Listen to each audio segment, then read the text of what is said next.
તો નોટબંધી બાદ લોકોને હાલાકી સખત વધી રહી છે। સામાન્ય જનતા બેંકોની અવ્યવસ્થાને કારણે ત્રસ્ત થઈ છે। ત્યારે આવી જ ઘટના કડી નાગરિક બેંકમાં સામે આવી, જેમાં બેંક મેનેજરની દાદાગીરી સામે આવી। બેંકમાં સામાન્ય નાગરિક પરચુરણ જમા કરાવવા જતા બેંક મેનેજરે દાદાગીરી કરીને પરેશાન કરી રહ્યા છે, જેમાં મેનેજર દ્વારા ઉદ્ધતાઈ ભર્યું વર્તન કરવામાં આવ્યું। રાજકોટમાં આજે પણ લોકો લાઈનોમાં પૈસા મેળવવા માટે ઉભા જોવા મળ્યા, ત્યારે કહી શકાય કે થોડા અંશે લોકોની હાલાકીમાં ઘટાડો થઈ રહ્યો છે। તેમ છતાં બેંકોની અપૂરતી વ્યવસ્થાને કારણે લોકો હજુ પરેશાન થઈ રહ્યા છે। ખાસ કરીને વરિષ્ઠ નાગરિકોને પણ હાલાકી પડી રહી છે। સુરતમાં પણ નોટબંધીના 38મા દિવસે હાલાકી યથાવત છે। લોકોની પરેશાનીમાં આંશિક ઘટાડો થઈ રહ્યો છે, તો પણ લાઈનો હજુ યથાવત જોવા મળી રહી છે। ત્યારે લોકો ત્રસ્ત થઈને સરકારને વિનંતી કરી રહ્યા છે કે હવે આ પરિસ્થિતિમાં રાહત થવી જોઈએ। સુરતમાં નોટબંધીના આટલા દિવસો બાદ પણ બેંકો બહાર લાઈનો જોવા મળી, ત્યારે વરિષ્ઠ નાગરિકોને પણ અનેક તકલીફો પડી રહી છે, તે ઓછી કરવા માંગ કરાઈ રહી છે। પોરબંદરના કુતિયાણામાં દેના બેંકની બહાર લોકોએ હોબાળો કર્યો છે। કુતિયાણા બેંકમાં પૂરતા નાણાં ન આપતા ખેડૂતોએ હોબાળો કર્યો, તો માલધારીઓ પણ ખેડૂતોના વિરોધ પ્રદર્શનમાં જોડાયા હતા।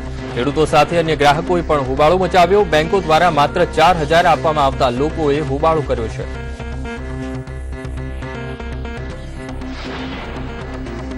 બનાસકાંઠાની ઇકબાલગઢ દેના બેંકમાં લોકોએ રૂપિયા ન મળતા હોબાળો મચાવ્યો હતો। લોકોએ મેનેજર પર ભ્રષ્ટાચારના આરોપો મૂકી બેંક સામે જ સૂત્રોચ્ચાર કર્યા હતા। છેલ્લા 4 દિવસથી લોકો બેંકના ધક્કા ખાઈ રહ્યા હતા અને બેંક કર્મચારીઓ દ્વારા પણ સતત ઉદ્ધતાઈ ભર્યું વર્તન કરવામાં આવતું હોવાથી અકળાયા હતા। આખરે લોકોએ રોષે ભરાઈ હોબાળો મચાવ્યો હતો। નોટબંધીને 1 મહિનાથી વધારે સમય થયા બાદ પણ અરવલ્લી જિલ્લાના ઉદ્યોગો પર વ્યાપક અસર થવા પામી છે। મંદીના માહોલ વચ્ચે કામદારોને છૂટા કરવાની નોબત આવી છે, ત્યારે અરવલ્લીના ઉદ્યોગો પર પણ અસર પડી રહી છે। રોજબરોજના વ્યવહારો પર 60% અસર પડી છે।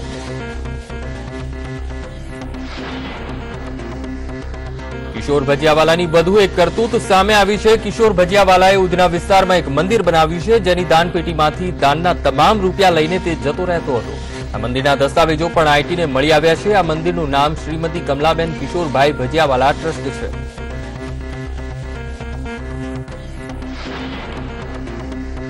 સુરતના કિશોર ભજીયાવાલાએ પોતાના કરોડો રૂપિયા કાળાના ધોળા કર્યાનું સામે આવ્યું છે, જેમાં સુરતની પીપલ્સ બેંકની ઉધના શાખા અને બેંક ઓફ બરોડાની ભટાર બ્રાન્ચના હજારો ખાતેદારોના નામે કરોડો રૂપિયા એક્સચેન્જ કર્યાની વિગતો સામે આવી છે।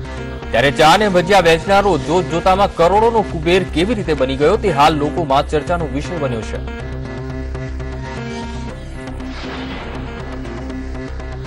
સંદેશ ન્યૂઝ પર ભજીયાવાલાની રહસ્યમય કર્મકુંડળી ખુલી છે। વ્યાજ અને દાદાગીરીના ધંધાથી ભજીયાવાલા કરોડપતિ બન્યો છે।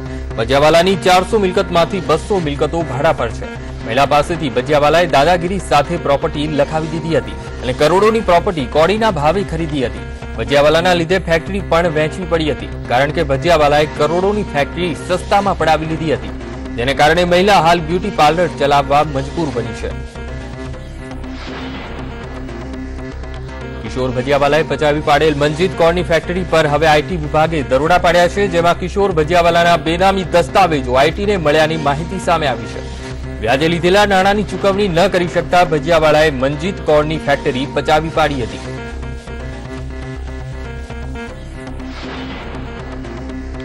રાજકોટમાં એક 4.5 વર્ષની નાની બાળકીએ ઘરમાં રાખવામાં આવેલ કોલ્ડ્રિંક્સની બોટલમાં પડેલ એસિડ પી લીધું।